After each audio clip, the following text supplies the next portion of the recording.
નમસ્કાર મિત્રો, આપણે કંપનીના સંચાલકો એસપીસીસીમાં 12 કોમર્સમાં પાઠ ભણતા હતા, પાંચમો. એમાં આપણે એની પ્રસ્તાવના જોઈ હતી. આજે આપણે એના શું ભણશું? અર્થ અને વ્યાખ્યા. સંચાલન મંડળ શું છે એની વ્યાખ્યા અને સંચાલન મંડળ શું છે એ બધી બાબતોનો આપણે અભ્યાસ કરીશું. તો સૌથી પહેલાં આપણે એની વ્યાખ્યા જોઈએ. કંપની ધારા અનુસાર સંચાલન એટલે કંપનીના સંચાલક મંડળમાં નિમાયેલા સંચાલકો તદુપરાંત સંચાલકની વ્યાખ્યા જુદા જુદા લેખકોએ નીચે પ્રમાણે કરી છે. આપણે સમજી ગયા હતા એમ જ કે વ્યાખ્યા છે એ કોઈ કંપની ધારા અનુસાર હોય કે કંપની ધારા અનુસાર સાદી વ્યાખ્યા જોઈએ તો એ કંપની સંચાલક એટલે કંપનીના સંચાલન મંડળમાં નિમાયેલા સંચાલકો. આ કંપની ધારા પ્રમાણે. હવે જુદા જુદા લેખકોએ જે વ્યાખ્યા આપી છે એમાં પહેલું, સંચાલક એટલે એવી વ્યક્તિ કે જે કંપનીના સમગ્ર સંચાલન દોરવણી અને અંકુશ માટે વ્યાપક નીતિઓનું ઘડતર કરે છે. હવે એવી વ્યક્તિઓ છે કે જે સમગ્ર સંચાલનની દોરવણી અને કંપની ઉપર અંકુશ માટેનું આખી વ્યાપક નીતિઓ ઘડતર નક્કી કરે છે. સંચાલન એક એવી વ્યક્તિ છે કે જે આવેદનપત્ર અને નિયમનપત્ર ને આધીન રહી નીતિ અને વ્યૂહાત્મક રચના ઘડતર દ્વારા કંપનીનું સંપૂર્ણ સંચાલન કરે છે. હવે તમને ખબર છે એવી વ્યક્તિ છે જે આવેદનપત્ર અને આવેદનપત્ર અને આપણે કહીએ છીએ મેમોરેન્ડમ ઓફ એસોસિએશન અને નિયમનપત્ર અને આર્ટિકલ ઓફ એસોસિએશન રહી છે. એમને આધીન રહી અને આખી પોતાની કંપનીની જે વ્યૂહરચના ઘડે છે અને કંપનીનું સંપૂર્ણ સંચાલન કરે છે. તો એક પહેલી વ્યાખ્યા હતી કંપની ધારા પ્રમાણે અને બાકીના અન્ય લેખકોએ આપેલી બે વ્યાખ્યાનો આપણે અભ્યાસ કર્યો. અહીં ખાસ બાબત નોંધવાની કે સંચાલકો સંયુક્ત રીતે કંપનીનું સંચાલન કરે છે, જેને સંચાલક મંડળ તરીકે ઓળખવામાં આવે છે. કંપનીનું સંચાલન કરવા સંચાલક મંડળને સર્વોત્તક સચ્ચા કંપની રૂપી શરીરમાં સંચાલન મંડળ મગજનું કાર્ય કરે છે. હવે તમે જુઓ, સંચાલકો છે સંયુક્ત કંપનીનું સંચાલન કરે છે અને આખું સંચાલન કરે છે. તો જેમ આપણે શરીરને હલાવવા, સર્વોચ્ચ સત્તા કોની પાસે હોય છે? તો કે સંચાલન પાસે. એના માટે તમને એને સરસ ઉદાહરણ આપ્યું છે કે કંપની છે એ શરીર છે અને સંચાલક એમના મગજ છે. જેમ આપણા શરીરને કાર્ય કરવા માટે મગજ આદેશ આપે છે અને એમ આપણા શરીરના અવયવો કાર્ય કરે છે, એ રીતે કંપની શરીર છે તો સંચાલકો એના મગજ છે. હવે કઈ રીતે સંચાલકો કાર્ય કરે છે જોવો. બીજું છે સંચાલકોનો કાનૂની દરજ્જો. હવે સંચાલકોની આ બધી બાબત છે કે એને કયા દરજ્જાઓ એટલે કયા એને જોગવાઈ અનુસાર એને દરજ્જાઓ મળેલા છે. તો પેલું છે કંપની સ્વરૂપમાં સંચાલકનું સ્થાન ખૂબ જ મહત્વનું છે. જુદા જુદા સમયે કંપનીના સંદર્ભમાં વિવિધ ન્યાયાલયો આપેલ ચુકાદાઓને આધારે સંચાલકો કંપની સાથેના સંબંધ કાનૂની દરજ્જો નીચે પ્રમાણે જાળવી શકાય. એક તો સંચાલકો બેટા ખૂબ જ મહત્વનું સ્થાન ધરાવે છે. આપણે કીધું ને કે કંપની શું છે? શરીર છે. તો સંચાલકો એના મગજ છે. હવે કઈ રીતે એનું મહત્વ છે? તો કે સંચાલક એક પ્રતિનિધિ તરીકે છે.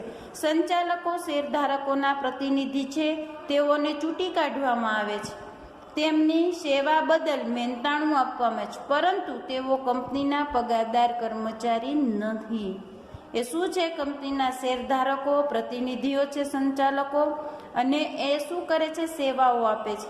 અને શેરધારકો પોતાનામાંથી પ્રતિનિધિઓને ચૂંટે છે સંચાલન કરવા, અને જે કંઈ કંપનીને સેવા આપે છે એમાં એને મહેનતાણું મળે છે.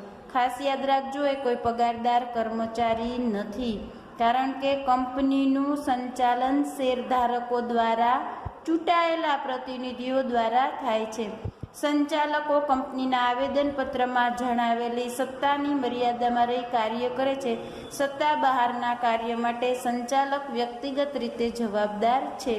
સંચાલન છે શેરધારકો પોતાના પ્રતિનિધિઓ વતી ચૂંટે છે અને ખાસ આવેદનપત્રમાં જે જોગવાઈ હોય એ જોગવાઈ અનુસાર એ કાર્ય કરે છે અને એની મર્યાદા હોય છે. મર્યાદામાં રહીને સત્તા બહારના કોઈ કાર્ય કરી શકે નહીં. જો કરે તો એ પોતે વ્યક્તિગત રીતે જવાબદાર ઠરે છે. બીજું છે સંચાલક વહીવટી ભાગીદાર તરીકે. શેરધારકો કંપનીના માલિકો છે, તેઓ પોતાના પ્રતિનિધિઓ ચૂંટી કાઢે છે, સંચાલન તરીકે કાર્ય કરે છે. આમ સંચાલકોનો દરજ્જો વહીવટી ભાગીદાર સ્વરૂપે જોવા મળે છે. માલિકીની હેસિયતથી શેર વેચણી, શેર હપ્તા મંગાવવા વગેરે પ્રકારની સામૂહિક નિર્ણય લે છે તેઓ ભાગીદાર ન કહી શકાય, કારણ કે ભાગીદારોમાં એક ભાગીદારનું કાર્ય બીજા ભાગીદારને જવાબદાર બનાવે છે, પરંતુ સંચાલક પોતાના કાર્યો દ્વારા અન્ય સંચાલકોને જવાબદાર બનાવી શકે નહીં. બીજું, ભાગીદારો વચ્ચે સંબંધ કાયમી સ્વરૂપનો છે, જ્યારે સંચાલકો વારાફરતી નિવૃત્ત થવા પડે. જો ખાસ યાદ રાખો, સંચાલક એ ભાગીદાર નથી. સંચાલક શું છે? શેરધારકો દ્વારા ચૂંટાયેલો પ્રતિનિધિ છે. એટલે ભાગીદાર તરીકે એ કોઈ જવાબદારી એના ઉપર આપી શકે નહીં કે બીજાને આપી શકે નહીં. એટલે કે જવાબદાર છે એ ભાગીદારને બનાવી શકે નહીં, પરંતુ સંચાલક પોતાના કાર્યો દ્વારા અન્ય સંચાલકોને જવાબદાર બનાવી શકે. ભાગીદાર કેના સંબંધો કાયમી હોય છે, પણ સંચાલકોના સંબંધો કંપની સાથે કાયમી હોતા નથી. એને વારાફરતી નિવૃત્ત થવું પડે છે. ત્રીજું છે સંચાલક ટ્રસ્ટી તરીકે. હવે કંપનીના શેરધારક સંચાલકોને ચૂંટી કાઢવામાં આવે ત્યારે તેને કંપનીની મિલકતો અને ભંડોળોના વહીવટ સોંપવામાં આવે છે, અને સંચાલક મંડળના એક ટ્રસ્ટી તેનો વહીવટ કરે છે. એટલે કે કંપનીનું હિત જળવાય તે રીતે સંચાલક મિલકતોનો વહીવટ કરે છે. આવા પ્રકારનો વહીવટ કરતી વખતે સંચાલન અંગત લાભ કે નફો કરી શકે નહીં, છતાં સંચાલકો કંપનીના ટ્રસ્ટી નથી. કંપનીની બધી મિલકતો સંચાલકોના નામે નહીં, પરંતુ હવે આમાં શું કહેવા માંગે છે? શેરધારકો દ્વારા ચૂંટી કાઢેલા પ્રતિનિધિ દ્વારા સંચાલન થાય છે. એટલે સંચાલકો મિલકત અને ભંડોળનો વહીવટો સોંપવામાં આવે છે. સંચાલન મંડળ એક ટ્રસ્ટી કે તેનો વહીવટ કરે છે, એટલે કંપનીનું હિત જળવાય તે રીતે સંચાલન મિલકતનો વહીવટ એને કરવાનો હોય છે. પરંતુ કોઈ પણ પ્રકારનો વહીવટ એવો ના હોવા જોઈએ કે સંચાલનના અંગત લાભ કે નુકસાન. સંચાલકે હંમેશા કંપનીના હિતમાં જ વિચારવાનું હોય છે. એટલે સંચાલક કંપનીનો ટ્રસ્ટી નથી. કંપનીની બધી મિલકતો સંચાલનોના નામે નહીં, પરંતુ કંપનીના નામે હોય છે. કોના નામે હોય? કંપની. જ્યારે ટ્રસ્ટમાં મિલકતો ટ્રસ્ટી પોતાના નામે ધારણ કરે છે તથા પોતાના નામની અદાલતમાં દાવો પણ કરી શકે છે. જ્યારે સંચાલક અદાલતમાં કાર્યવાહી કરે છે ત્યારે તે પોતાના નામે નથી કરી શકતો, પરંતુ કંપનીના નામે કરે છે. તો આટલો ફેર છે. જો એ ટ્રસ્ટી નથી, ભાગીદાર જે પોતે છે એનું વહીવટનું કામ સોંપેલું છે ને વહીવટનું કામ એને કરવાનું હોય છે, અને એ અંગે પોતે દાવો માંડી ન શકે, પરંતુ ખાલી વહીવટી કાર્યવાહી કરી શકે. પોતાના હિત માટે ને પણ એને કંપનીના હિતનું કાર્ય કરવાનું હોય છે. સંચાલક કર્મચારી તરીકે. કંપનીના સંચાલકો કંપનીના કર્મચારીઓ નથી. આપણે આગળ જોઈ ગયા બેટા. કેટલાક હેતુઓ માટે તે કંપનીના શું છે? તો કે કેટલાક માટે અધિકારીઓ કહી શકાય. ઉપરોક્ત બાબતો પરથી સ્પષ્ટ થાય છે કે કંપનીના ડિરેક્ટર કાનૂની સ્થિતિ નક્કી કરવાનું કામ સહેલું નથી. હવે તમે જો કેટલાક હેતુઓ તેઓ કંપનીના અધિકારો છે, પરંતુ પગારદાર કર્મચારી નથી. કેટલાક અંશે તેઓ કંપનીના પ્રતિનિધિ એજન્ટ તરીકે સ્થાન ધરાવે છે. કેટલાક અંશે કંપનીના ટ્રસ્ટીના લક્ષણો પણ ધરાવે છે.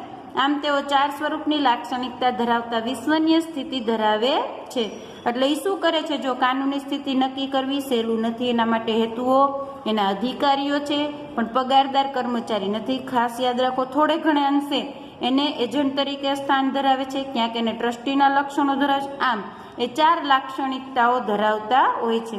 હવે સંચાલકોની સંખ્યા અને એમને ઓળખપત્ર. તો જો સંચાલકોને કેમ ઓળખવું? તો જાહેર કંપની માટે આ 3 વસ્તુ તમારે ખાસ મહત્વની. જાહેર કંપની માટે દરેક જાહેર કંપનીમાં ઓછામાં ઓછા 3 ડિરેક્ટરો હોવા જોઈએ. મેજોરિટી કઈ રીતે છે તમે લીટી કરો. ખાનગી કંપનીમાં ઓછામાં ઓછા 2 ડિરેક્ટર હોવા જોઈએ. એકલ વ્યક્તિ કંપનીમાં ઓછામાં ઓછો 1 ડિરેક્ટર હોવો જોઈએ. કંપનીનું વધુમાં વધુ 15 ડિરેક્ટર રાખી શકાય, પરંતુ કંપની ખાસ ઠરાવ કરીને 15 થી વધુ ડિરેક્ટર નિમી શકે છે. તો આ હતી આપણે કંપનીના સંચાલકોની વ્યાખ્યા અને એમના કાનૂની દરજ્જાઓ, અને ત્યાર પછી કયા ખાનગી ક્ષેત્ર, જાહેર ક્ષેત્ર અને એકલ વ્યક્તિ કેટલા ડિરેક્ટરો રાખી શકે એની ટૂંકી માહિતી. હવે આગળનો લેક્ચર છે આપણે નેક્સ્ટ લેક્ચરમાં, નેક્સ્ટ પાર્ટમાં ભણશું. અત્યારે અહીંયા સુધી પૂરું કરીએ છીએ. નમસ્કાર મિત્રો, ફરીથી લીંજા લેક્ચરમાં મળશું.